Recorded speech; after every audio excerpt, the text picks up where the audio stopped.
Hello dear friends, welcome है आप सभी का तनु क्लासेस 8 में। तो दोस्तों आज हम कवर करने वाले हैं ज्योग्राफी के मॉडल पेपर का 7वां सेट का ऑब्जेक्टिव क्वेश्चन यानी एमसीक्यू। जैसे कि आप लोगों को पता है कि ज्योग्राफी के मॉडल पेपर का जो सेट है इसका 6ठा सेट तक कवर कर लिया गया है। तो आज हम लोग 7वां सेट स्टार्ट करेंगे। 7वां सेट का ऑब्जेक्टिव क्वेश्चन यानी एमसीक्यू सॉल्व करेंगे। यानी हर एक सब्जेक्ट का जो एमसीक्यू जो चलता है, सेट जो चलता है, ये सारे सेट से काफी इंपॉर्टेंट है। ये सारे सेट से, चाहे वो इकोनॉमिक्स हो या फिर हिस्ट्री हो या फिर पॉलिटिकल हो या फिर ज्योग्राफी हो, सारे सेट से काफी महत्वपूर्ण है। चाहे आप एसएनटेप एग्जाम देंगे या फिर बोर्ड एग्जाम देंगे तो ये सब क्वेश्चन से काफी हेल्पफुल होने वाला है। ये सब क्वेश्चन से बहुत पूछे जाएंगे आपको बोर्ड एग्जाम में, ठीक है। इसलिए मैं चाहूंगा कि आप किसी भी सब्जेक्ट के किसी भी सेट का ऑब्जेक्टिव क्वेश्चन खास करके कवर करना नहीं छोड़ेंगे। तो चलिए देखते हैं सबसे फर्स्ट क्वेश्चन क्या करा। अबरक का मुख्य उत्पादक देश है भारत, यूएसए, ब्राजील या फिर चाइना। यानी मेजर प्रोड्यूसर ऑफ मीका, यानी बड़े पैमाने पर मीका यानी अबरक का उत्पादन किस देश में किया जाता है। देखिए सबसे बड़ा जो अबरक का उत्पादक देश है वह भारत है। यानी भारत क्या है, अबरक का मुख्य उत्पादक देश है। भारत के क्षेत्र कोडरमा हो गया, भिलवाड़ा हो गया, गिरिडीह हो गया, ये सब क्षेत्र में बड़े पैमाने पर अबरक का उत्पादन किया जाता है। और अबरक का जो यूज होता है, इसका उपयोग जो किया जाता है रंग बनाने में, रबर उद्योग में, ये सब छोटे मोटे उद्योग में क्या किया जाता है, अबरक का इस्तेमाल किया जाता है। और बड़े उद्योग में भी इसका इस्तेमाल होता है। आगे बढ़ेंगे दूसरा नंबर क्वेश्चन की ओर। क्वेश्चन करा कि निम्नलिखित में से किसने भूगोल की मानववादी संप्रदाय की स्थापना की। वोल्पर्ट ने या फिर किर्क ने या फिर तुआन ने या फिर हार्वे ने। तो तुआन साहब ने भूगोल के मानववादी संप्रदाय की स्थापना की थी। किसने?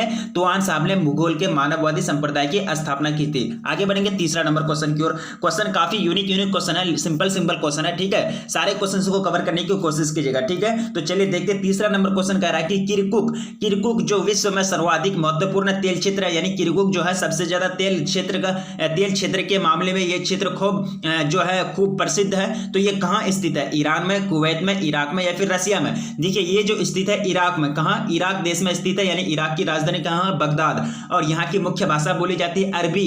और एक भाषा है यहाँ का कुर्दी। यानी किरकुक में कौन सी भाषा एक प्रमुख भाषा है? कुर्दी भाषा है। इसके साथ साथ अरबी भी बोली जाती है, ठीक है। तो किरकुक कहां का है? इराक का एक फेमस शहर है, फेमस नगर का नाम है, ठीक है। इस तरह से तीसरा नंबर क्वेश्चन का राइट आंसर हो जाता है ऑप्शन सी। आगे बढ़ेंगे चौथा नंबर क्वेश्चन की ओर। क्वेश्चन कह रहा है कि निम्नलिखित में से किस राज्य की सबसे लंबी तटरेखा है? तमिलनाडु या फिर गुजरात या फिर महाराष्ट्र या फिर केरला। राइट आंसर हो जाएगा गुजरात। यानी गुजरात की जो है सबसे ज्यादा यानी सबसे लंबी तटरेखा है। और टोटल इसकी लंबाई है 1214 किलोमीटर। कितना लंबाई है इसकी तटरेखा की? 1214 किलोमीटर। अगर सबसे छोटे राज्य की बात की जाए, यानी सबसे छोटे राज्य वो राज्य जिसकी तटरेखा सबसे कम है यानी सबसे मिनिमम है, तो वो किस राज्य का होगा? गोवा का। यानी गोवा का सबसे छोटी तट रेखा वाला राज्य है। गोवा क्या है? सबसे छोटी तट रेखा वाला राज्य है। और सबसे बड़ी तट रेखा वाला राज्य क्या हो गया? गुजरात हो गया। आगे बढ़ेंगे पांचवा नंबर क्वेश्चन की ओर। क्वेश्चन कह रहा है कि भारत में सबसे बड़ी मात्रा में आयात की जाने वाली वस्तुएं कौन सी है? कच्चा माल या फिर लोहा और स्टील या फिर पेट्रोलियम और चिकनाई पदार्थ या फिर मोती और बहुमूल्य पत्थर। देखिए भारत में जो सबसे ज्यादा आयात की जाती है, आयात का मतलब क्या होता है कि बाहरी देश से मंगाया जाता है, उसको कहते हैं इंपोर्ट। अगर यहां से अगर भेजा जाए जो चीज, उसको कहते हैं एक्सपोर्ट यानी निर्यात। तो आयात जो होता है भारत में बड़े पैमाने पर पेट्रोलियम और चिकनाई पदार्थ का आयात होता है। पेट्रोलियम कहां से मंगाए जाते हैं? अमेरिका, ईरान, इराक वगैरह, सऊदी अरब से, ये सब देश से क्या पेट्रोलियम को मंगाए जाते हैं, ठीक है। भारत के पास इतना पेट्रोलियम नहीं है जो अपने क्षमता को, अपने कार्य को पूरा कर सके अपना पेट्रोलियम से, अपना पेट्रोलियम पदार्थ से, ठीक है। तो इस तरह से पांचवें नंबर क्वेश्चन का राइट आंसर क्या हो गया? Option C. आगे बढ़ेंगे। क्वेश्चन कह रहा है कि निम्नलिखित में से कौन भारत में नीली क्रांति से संबंधित है? बागवानी या फिर पुष्प कृषि या फिर रेशम उत्पादन या फिर मत्स्य पालन। हमको राइट आंसर चूज करना है। देखिए मत्स्य पालन जो है, मत्स्य पालन के अंतर्गत ही, यानी नीली क्रांति के अंतर्गत जो जोर दिया गया था, मत्स्य पालन में जोर दिया गया था, ठीक है। यानी मत्स्य उत्पादन, मत्स्य पालन, ऑप्शन डी इसका राइट आंसर होता है, ठीक है। भारत में जो ये क्रांति हुई थी, ये क्रांति हुई थी 7वीं पंचवर्षीय योजना के अंतर्गत की गई थी ये क्रांति। और इसमें मछली पालन को बढ़ावा दिया गया था। यानी मछली पालन को बढ़ावा देने के लिए क्रांति लाई गई थी। इसी को कहते हैं ब्लू रेवोल्यूशन। क्या कहते हैं इसको? ब्लू रेवोल्यूशन, यानी नीली क्रांति कहते हैं इसको। एक क्वेश्चन काफी यूनिक क्वेश्चन है। 7वां क्वेश्चन कह रहा है कि खेती यानी ट्रक खेती किससे संबंधित है? ट्रक खेती के बारे में आप लोग को पढ़ाया गया है थ्योरी वाला वीडियो में, ठीक है। साग सब्जी या फिर अनाज या फिर दूध या फिर मुर्गा पालन। तो राइट आंसर क्या हो जाएगा? साग सब्जी से संबंधित है यानी ट्रक की खेती। ये ट्रक की खेती नाम क्यों पड़ा था? क्योंकि खेत से बाजार की जो दूरी है एक रात में ट्रक तय कर लेती है। एक ही रात में ट्रक खेत से बाजार की दूरी तय कर लेती है, यानी खेत से सब्जी को उठा करके, साग सब्जी को उठा करके बाजार तक पहुंचा देती है एक ही रात में, जिसके कारण इस कृषि का नाम क्या पड़ गया, ट्रक खेती। इस कृषि को क्या कहते हैं, ट्रक कृषि या फिर ट्रक खेती के नाम से जाने जाते हैं। काफी यूनिक क्वेश्चन है। 7वां नंबर क्वेश्चन का राइट आंसर क्या हो गया, ऑप्शन ए।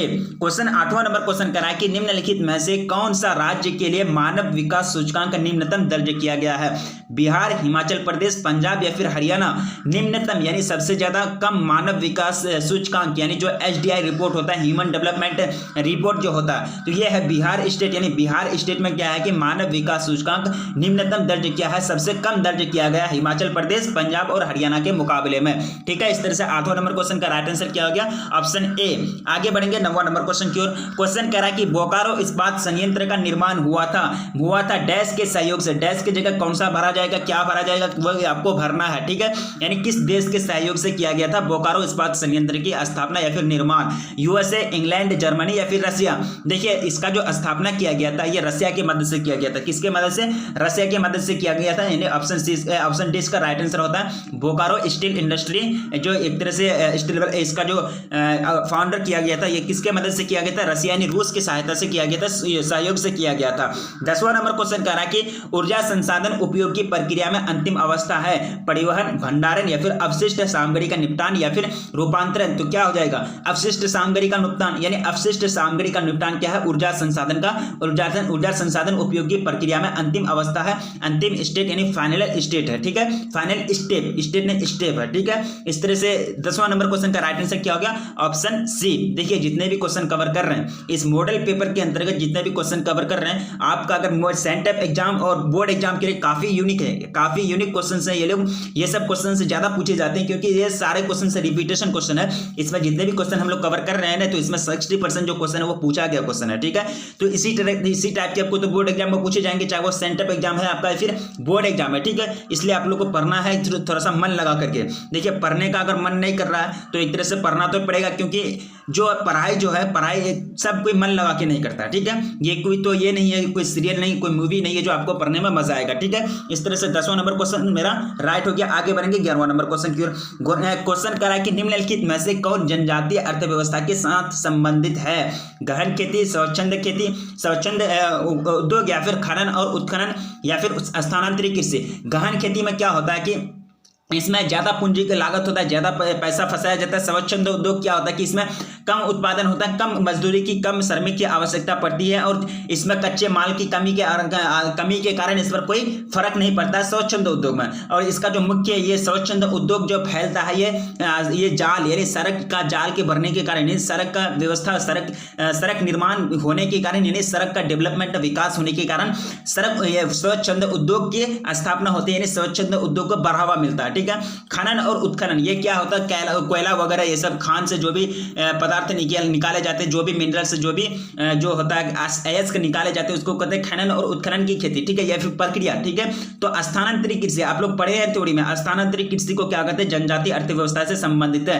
यानी स्थानांतरित कृषि को कौन करते थे, जनजातीय अर्थव्यवस्था यानी जनजाति लोग करते थे। स्थानांतरित कृषि को क्या कहते हैं, एक तरह से इसको जो कहते हैं शिफ्टिंग एग्रीकल्चर के नाम से जाना जाता है। यानी शिफ्ट, एक जगह से जाकर दूसरे जगह शिफ्ट होना, एक जगह से दूसरे जगह स्थानांतरित होना, क्या कहलाता है, स्थानांतरित कृषि कहलाता है। ये क्या कहते हैं, जनजाति लोग क्या करते थे कि एक जगह खेती कर लेते थे, जंगल को जला करके, फिर वो दूसरे जगह जाकर के खेती करते थे, यानी एक जगह से दूसरी जगह स्थानांतरित हो जाते थे। तो इसी के नाम पर उस कृषि का नाम क्या पड़ गया, स्थानांतरित कृषि यानी शिफ्टिंग एग्रीकल्चर। आगे बढ़ेंगे 12वां नंबर क्वेश्चन की ओर। क्वेश्चन कह रहा है कि निम्नलिखित में से किस राज्य में उसके कृषि क्षेत्र का अधिकतम प्रतिशत नहर सिंचाई के अंतर्गत आता है, उत्तर प्रदेश, मध्य प्रदेश, जम्मू और कश्मीर या फिर उत्तराखंड। तो उत्तर प्रदेश जो यानी यूपी जो है, इसका जो ऐसा राज्य है जो उसके कृषि क्षेत्र का ज्यादा भाग प्रतिशत ज्यादा जो क्षेत्र है कृषि क्षेत्र, वो नहर सिंचाई के अंतर्गत आता है। किसके अंतर्गत, नहर सिंचाई के अंतर्गत आता है। 13वां नंबर क्वेश्चन कह रहा है कि उत्तर पूर्वी भारत में स्थानांतरित कृषि की प्रथा को डैश कहते हैं, डैश की जगह भरा क्या जाएगा,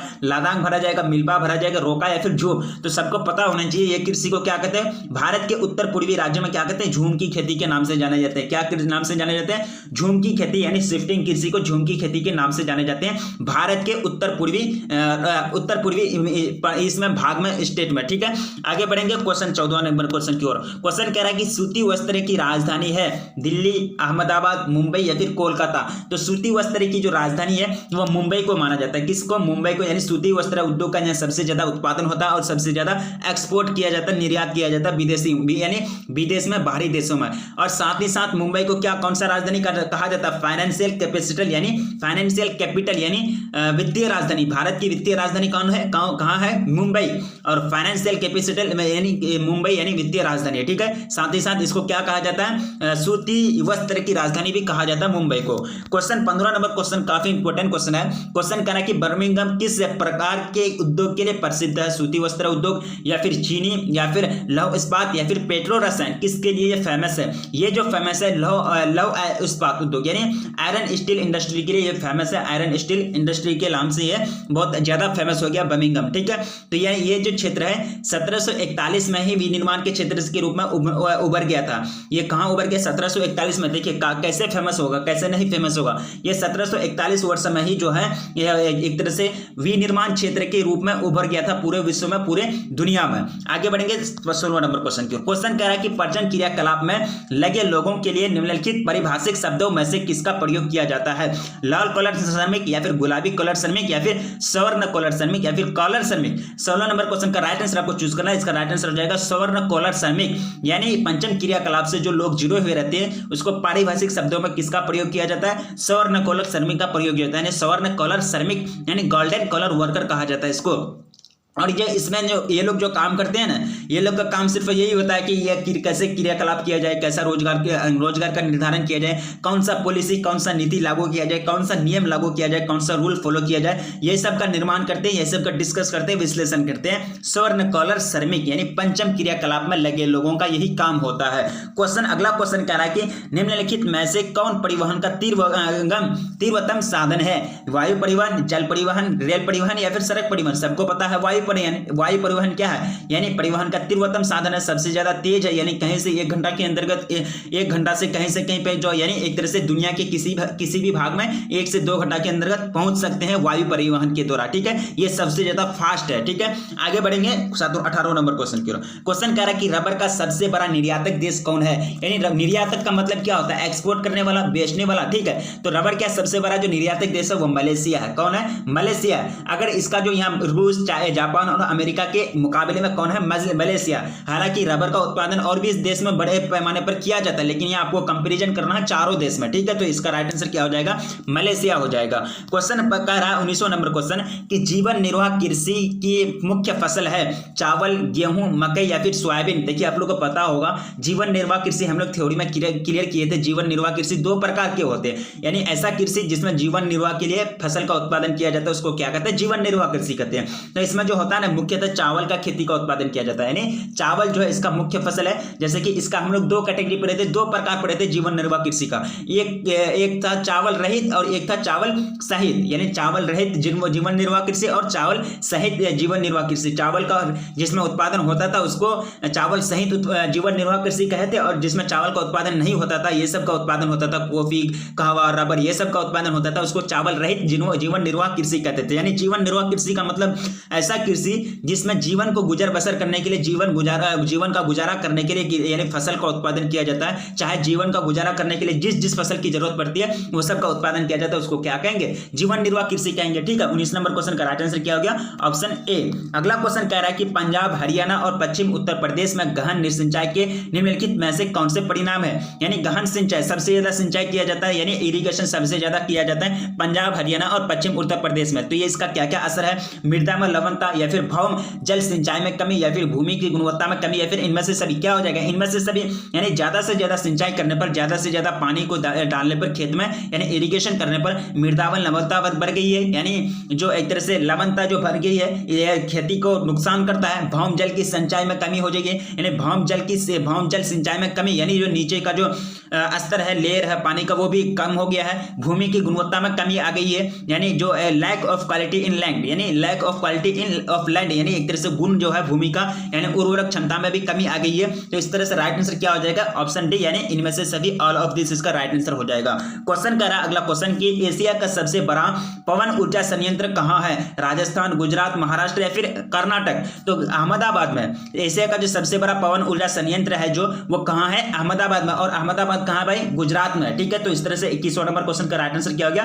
ऑप्शन ए। आगे बढ़ेंगे, ये अहमदाबाद जो है ना, ये साबरमती किनारे के, ये अहमदाबाद जो शहर है ये साबरमती किनारे के, साबरमती जो नदी है उसी के किनारे बसा हुआ। ठीक है, जैसे कि हम लोग को पता है कि कोई भी शहर, बड़े शहर होते हैं वह बड़े नदी के किनारे बसे हुए रहते हैं। ठीक है, जैसे कि कोलकाता हो गया, हुगली नदी के किनारे बसा हुआ। तो ऐसे ही बड़े बड़े शहर जो है ना उनका अगर विकास हुआ तो नदी के किनारे ही हुआ, क्योंकि नदी के किनारे जो जल परिवहन है ना, जल परिवहन बहुत सस्ता है। यानी जल परिवहन के माध्यम से माल को, कच्चे माल को एक जगह से दूसरी जगह लेकर जाया जाता है। तो जल परिवहन के मदद से कुछ भी काम जो होता है वो बहुत सस्ता में होता है, जिसके कारण बड़े बड़े शहर का जो विकास हुआ है। तो आप देख सकते हैं मुंबई हो गया, कोलकाता हो गया, सब देश का जो विकास हुआ, ये सब शहर का जो विकास हुआ वह नदी के किनारे ही हुआ है। यानी एक तरह से बंदरगाह के निकट, बंदरगाह के बगल में ही, पोर्ट के बगल में ही हुआ है। 21वां नंबर क्वेश्चन मेरा कवर हो गया। बढ़ेंगे आगे क्वेश्चन की ओर। क्वेश्चन कह रहा है कि ट्रोम्बे औद्योगिक केंद्र किस औद्योगिक प्रदेश में है?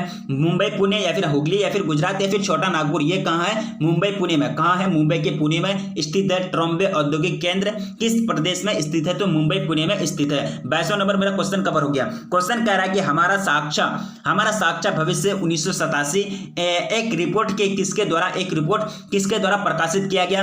रोम क्लब या फिर ब्रुटलैंड रिपोर्ट या फिर यूएनडीपी या फिर इनमें से कोई नहीं? तो ये जो रिपोर्ट प्रकाशित किया गया, ये जो एक तरह से जारी किया गया, तो ब्रुटलैंड रिपोर्ट के द्वारा जारी किया, ब्रुटलैंड के द्वारा जारी किया गया। 23वां नंबर क्वेश्चन का राइट आंसर क्या हो गया? ये ऑप्शन बी। और ब्रुटलैंड आयोग जो है ना, ये एक संयुक्त राष्ट्र का एक छोटा सा आयोग है, छोटा सा ये चरण है, उसका एक छोटा संगठन है। यानी ब्रुटलैंड आयोग क्या है? संयुक्त राष्ट्र का एक छोटा संगठन है, छोटा आयोग है। ठीक है, इस तरह से 23वां नंबर क्वेश्चन का राइट आंसर क्या हो गया? ऑप्शन बी, यानी ख। क्वेश्चन कह रहा है अगला क्वेश्चन की नेशनल रिमोट सेंसिंग एजेंसी कहां स्थित है? बेंगलोर में, हैदराबाद में, देहरादून में या फिर इनमें से कोई नहीं? तो हैदराबाद में। बेंगलोर जो है, यानी सॉरी, ये जो है नेशनल रिमोटिंग सेंसिंग जो कहां स्थित है? तो हैदराबाद में स्थित है। 24 नंबर क्वेश्चन का क्या हो गया राइट आंसर? ऑप्शन बी होगा। आगे बढ़ेंगे क्वेश्चन 25वां नंबर क्वेश्चन की ओर। क्वेश्चन कह रहा है कि निम्नलिखित में से कौन सा एक स्थलबंध पत्तन है? विशाखापट्टनम या फिर एन्नोड या फिर मुंबई या फिर हल्दिया? 25 नंबर क्वेश्चन का राइट आंसर चूज करना है। देखिए 25 नंबर क्वेश्चन को जो राइट आंसर होगा वो होगा विशाखापट्टनम। यानी विशाखापट्टनम में एक क्या है? स्थलबद्ध पत्तन है। क्या है? स्थलबद्ध, यानी लैंड लोकेट क्या है? पोर्ट है, यानी स्थलबद्ध पत्तन है। ठीक है, आगे बढ़ेंगे 25वां 26वां नंबर क्वेश्चन की ओर। 25वां नंबर क्वेश्चन मेरा डन हो गया। सिंपल क्वेश्चन है, सारा क्वेश्चन जो है सिंपल क्वेश्चन है। ठीक है, कोई जो है जटिल क्वेश्चन नहीं है जो आपको याद रखने में परेशानी हो या फिर दिक्कत हो। क्वेश्चन कह रहा है कि निम्नलिखित में से किस क्षेत्र में धरातलीय एवं भौमजल का सर्वाधिक उपयोग किया जाता है? घरेलू, औद्योगिक, कृषि या फिर इनमें से कोई नहीं? तो कृषि में क्या किया जाता है कि धारालीय और भौमजल का सर्वाधिक उपयोग किया जाता है कृषि क्षेत्र में। क्वेश्चन 26 नंबर क्वेश्चन का कवर हो गया।